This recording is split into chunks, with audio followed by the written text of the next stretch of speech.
ငယ်စဉ်ကအတန်တုတ်တဲ့ဆိုပြီးပြိုက်ပွဲထဲဝင်ဖို့တောင်အငင်းခံရတဲ့မိန်းကလေးတယောက်ကကဘာကျော်အဆိုတို့တယောက်အဖြစ်အောင်မြင်မှုတွေကိုဆယ်စုနှစ်များအထိရရှိနေစေဖြစ်တဲ့သူတယောက်အချိန်ကိုအနောက်ပြန်ဆွဲနိုင်တဲ့အစွမ်းများရှိသလားလို့ထင်ရလောက်တဲ့အထိဆယ်စုနှစ်တွေပြောင်းလဲသွားလဲသူမကတော့အရင်တိုက်ပဲရှိနေတဲ့ထာဝရနုပြချင်းရဲ့သခင်မ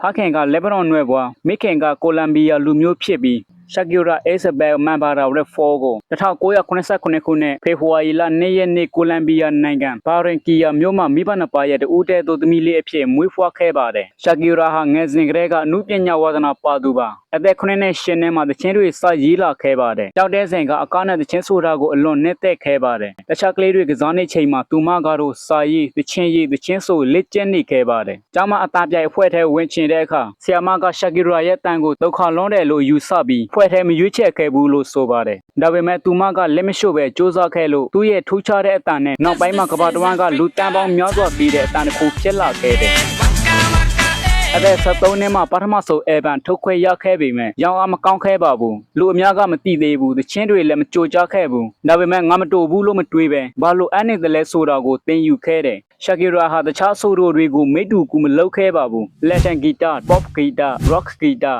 အရှိအလက်ပိုင်း belly dance တို့ကိုပေါင်းစပ်ပြီးကိုယ်ပိုင် style တိစောက်ခဲ့တယ်။စပိတ်ဘာသာနဲ့ကြိုကြားပြီးသားဖြစ်ပေမဲ့ကမ္ဘာစည်းခွဲထဲဝင်နိုင်ဖို့အင်္ဂလိပ်ဘာသာကိုအလေးအနက်သင်ယူခဲ့ပါတယ်။သူမကိုယ်တိုင်အင်္ဂလိပ်စာသားတွေရေးနိုင်အောင်စ조사ခဲ့ပါတယ်။2010ခုနှစ်မှာ With Never, With Reba တခြင်းနဲ့ကမ္ဘာတဝန်းလူကြီးများလာခဲ့ပါတယ်။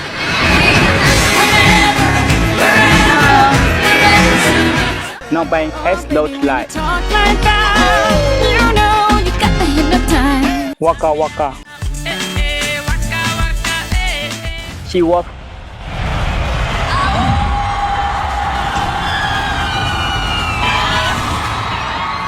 တို့နဲ့ကဘာကျော်ဆိုတို့တယောက်ဖြစ်လာခဲ့ပါတယ်ရှာဂီရာအောင်မြင်လာတာဟာတညထဲနဲ့တော့မဟုတ်ပါဘူးနှစ်ပေါင်းများစွာစူးစမ်းခဲ့ရတာပါကဘာကျော်တယောက်ဖြစ်နေပြီမဲ့သူမဟာဘုံမမောက်တဲ့အပြင်ပရာဟိတစိတ်ဓာတ်ရှိသူတယောက်လည်းဖြစ်တယ်ရှာဂီရာဟာအသက်18နှစ်လောက်ကတည်းက Thais Das Causes Foundation ကိုတည်ထောင်ခဲ့ပါတယ်ဒီအဖွဲ့ကဆင်းရဲနွမ်းပါတဲ့ကလေးတွေပညာသင်ခွင့်မရတဲ့ကလေးတွေအတွက်ကျောင်းတွေတည်ဆောက်ပေးပြီးပညာရေးအခွင့်အလမ်းတွေဖန်တီးပေးပါတယ်သူမကကလေးတယောက်ရဲ့ဘဝကိုပြောင်းလဲနိုင်တဲ့အရာကပညာရေးပဲလို့ယုံကြည်ပါတယ်ကျောင်းဆောက်ပေးရုံမကငလျင်ရေဘေးစားတဲ့သဘာဝဘေးအန္တရာယ်တွေဖြစ်ပွားတဲ့အခါအလူငွေများလူဒန်းပြီးကူညီပါတယ်ဒါကြောင့်သူမကိုလူတွေကကဘာကျိုးအဆိုးတို့တူအဖြစ်သမကပညာရေးနဲ့ကလေးခွဲရေးအတွက်ကြိုးပမ်းသူတူအဖြစ်လဲလေးစားကြပါတယ်အခု2026မှာရှာဂီရာဟာအရန်အလုံများနေစေပဲဖြစ်ပါတယ်သူမရဲ့ Las Mujeres Yano Warren World Tour ကိုဆက်လက်ပြုလုပ်နေပြီးအမေရိကဥရောပနဲ့တခြားနိုင်ငံများမှာဖြိုးဖြေပွဲတွေလုပ်နေပါတယ်ဒီ tour ဟာစပိတ်ဘာသာတခြင်းဆိုအမှုပညာရှင်တယောက်ရဲ့အအောင်မြင်ဆုံး tour တွေထဲကတစ်ခုအဖြစ်မှတ်တမ်းတင်ထားပါတယ်သူမဟာတခြင်းအသေးတွေဆက်လက်ထုတ်လုပ်နေပြီး2026ခုနှစ်အတွင်း Ago 2ဆိုတဲ့တခြင်းအသေးကိုလည်းထုတ်ဝေခဲ့ပါတယ်